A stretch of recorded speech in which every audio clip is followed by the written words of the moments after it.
தொட்டு தொடரும் ஒரு பட்டு பாரம்பரியம். ராஜ்மஹால் சில்க்ஸ், மதுரை.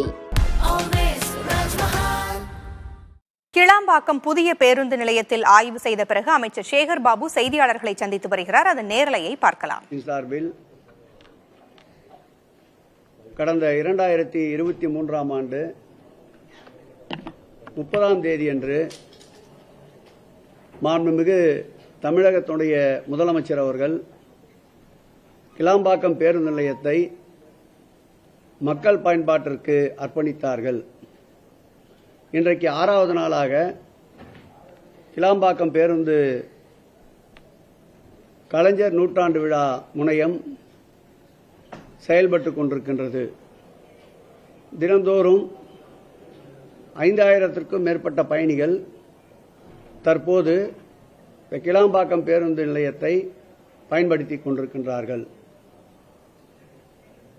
தினந்தோறும் துறையினுடைய செயலாளர் சமயமூர்த்தி அவர்களும் துறையினுடைய உறுப்பினர் செயலாளர் அன்சுல் மிஸ்ரா அவர்களும் இந்த மாநகரத்தினுடைய ஆணையாளர் அமுல்ராஜ் அவர்களும் அதேபோல் எஸ்சிடிசியினுடைய எம்டி அவர்களும் இந்த கிளாம்பாக்கம் பேருந்து நிலையத்தில் பயணிகளுக்கு தேவையான அனைத்து அடிப்படை வசதிகளையும் பயணிகளிடமே கேட்டறிந்து தேவைகளை பூர்த்தி செய்கின்ற பணியை தொடர்ந்து மேற்கொண்டு வருகின்றார்கள்.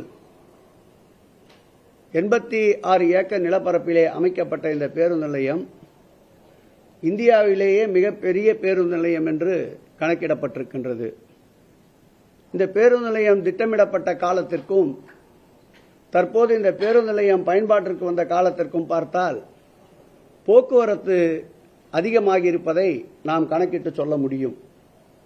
அன்றைய காலகட்டத்தில் இதை திட்டமிடுகின்ற பொழுது அடுத்து ஒரு 50 ஆண்டுகளுக்கு தேவையான அளவிற்கு அனைத்து பணிகளையும் நிறைவேற்றி இருக்க வேண்டும்.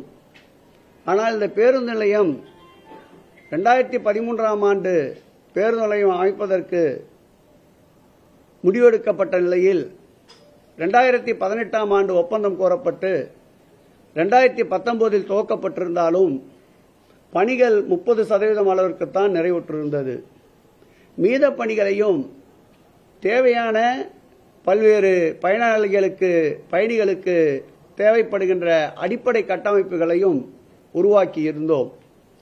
பேருந்து நிலையம் செயல்பாட்டிற்கு வந்த பிறகு சிறிய சிறிய பிரச்சனைகள் கவனத்திற்கு வந்தவுடன் அவைகளை முழு வீச்சில் நிறைவேற்ற மாண்புமிகு முதலமைச்சர் அவர்கள் உத்தரவிட்டதற்கிணங்க தொடர்ந்து இதுபோன்ற ஆய்வுக் கூட்டங்களை நடத்தி கொண்டிருக்கின்றோம். அந்த வகையில் நேற்றைக்கு சர்வீஸ் ரோடு எனப்படுகின்ற அந்த சாலையில் வித்யாலயா என்ற பள்ளிக்கு செல்பவர்கள் எதிர்ப்புறமாக அந்த பள்ளிக்கு செல்வதற்கு பாதையை பயன்படுத்திக் கொண்டிருந்தார்கள். இந்த பேருந்து நிலையம் பயன்பாட்டிற்கு வந்த பிறகு அந்த சாலையின் வழியாக பஸ்கள் வருவதால் இடையூறு இருப்பதாக பெற்றோர்கள் எடுத்து கூறியதற்கிணங்க தற்காலிகமாக பள்ளிக்கு பின்புறம் இருக்கின்ற ஒரு வழியை ஏற்படுத்தி தரவும் அதேபோல் பள்ளியினுடைய காலை நேரம் மாலை நேரத்தில் அந்த பாதையில் பேருந்துகளை அனுமதிக்க வேண்டாம் என்றும் தற்போது முடிவெடுக்கப்பட்டிருக்கின்றது. அதேபோல் அருகாமையிலே இருக்கின்ற ஆதிதிராவிடர் பள்ளி, அந்த பள்ளியிலும் 500க்கும் மேற்பட்ட மாணவ செல்வங்கள் படித்து வருகின்றார்கள். அந்த பள்ளியும் இந்த கிளாம்பாக்கம் பேருந்து நிலையத்தில் பேருந்துகள் வருவதால் பள்ளி நேரத்தில் கிளாம்பாக்கம் பேருந்து நிலையத்தில் பேருந்துகள் இயக்கப்படாது, அந்த சர்வீஸ் சாலையில் பேருந்துகள் இயக்கப்படாது என்று அமைச்சர் சேகர் பாபு உறுதியளித்திருக்கிறார். கிளாம்பாக்கம் பேருந்து நிலையத்தை ஆய்வு செய்த பிறகு சேகர் பாபு செய்தியாளர்களை சந்தித்து வருகிறார். கூடுதல் விவரங்களை பின்னர் பார்க்கலாம். தொட்டு தொடரும் ஒரு பட்டு பாரம்பரியம். ராஜ்மஹால் சில்க்ஸ், மதுரை.